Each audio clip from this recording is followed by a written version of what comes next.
pala si Samurai sa tulad po sa aking YouTube channel. Ngayong araw kung napapansin niyo, medyo matagal na tayo hindi naka-upload ulit ng video.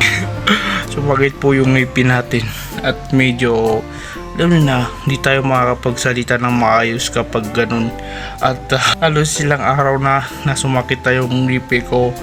Nagsimula nung last upload natin, naramdaman ko siya nung gabi at hindi na tayo nakapag-upload ulit ng video. Yun nga, masakit din natin kaya, no? At kaya matigas din ang ulo ko kasi at hindi ko rin alam, no? Kaya sumakit yung ngipin natin sa hindi natin inaasahan. Nung nag-upload na tayo, dapat nakashoot na tayo ng vlog natin nung isang araw at hindi natin kinayang mag-shoot. Kaya sabi ko pinabukas ko muna at mag-shoot ako ulit ng video, pero di pa rin nagyari. At dapat kahapon ay naka-upload na tayo ng video. Talagang mahirap kasi sumakit nga at hindi natin kayang magsalita dahil sobrang sakit ang ngipin natin. Mahirapan tayo, baka hindi tayo maintindihan.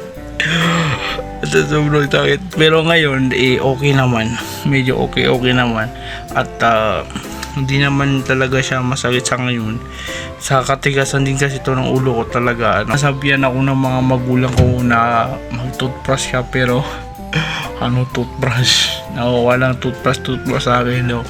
At yun yung nangyari, kaya sumakit yung ngipin natin naman, no? Yan, makikita nyo naman, no? Yeah, makikita nyo yung ngipin natin dito sa unahan. Medyo parang parang pa-vampire na tayo, pero guys, okay lang ako. Akala ko kasi mangyayari na naman uli yung nangyari noon, na sumakit yung ngipin ko, sumakit yung ulo ko, kaya nagkalagnat ako, ewan ko na, nagkahalo-halo na, mas lumala pa. At akala ko yun na yung nangyari, pero akala ko lang yun, hindi pala, no? At salamat naman, no? At yun, napachat lang ako sa GC namin. Napachat ako sa GC namin, sabi ko wala akong upload na kasi talagang masakit yung ngipin ko. Maraming salamat mga ate at kuya, na intindihan nyo kung bakit wala tayong upload. Yun yung dahilan, wala tayong upload kasi masakit talaga yung ngipin natin. Hindi natin kaya kahit anong gawin natin. Nakainom na ako ng gamot, nag-toothbrush na ako per how many years for the first time na nag-toothbrush tayo, pero okay lang yan. Pero okay lang ba ako kayo, no? Medyo nanunumbalik naman yung pananalita natin, yung ko lang, pero napapansin ko din naman medyo bulol naman tayo, no?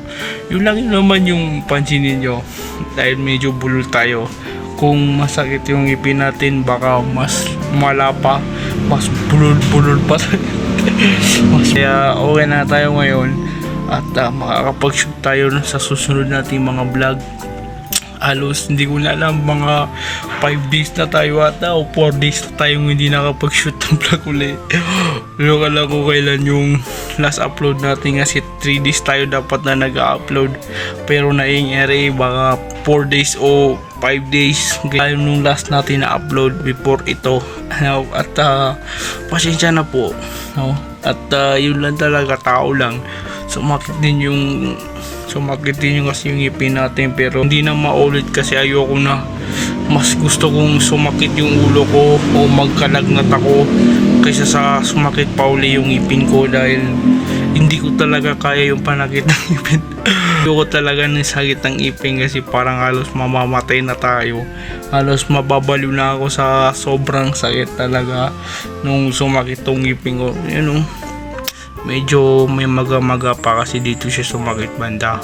Ano, dito yung banda yung sumakit, pero noong sumakit to naramdaman ko dito ng unti, pero okay lang, nawala naman daw. Ito talaga yung pinakamasakit sa lahat, no? Talaga yun lang papaliwanag ko ngayon, pasensya na talaga.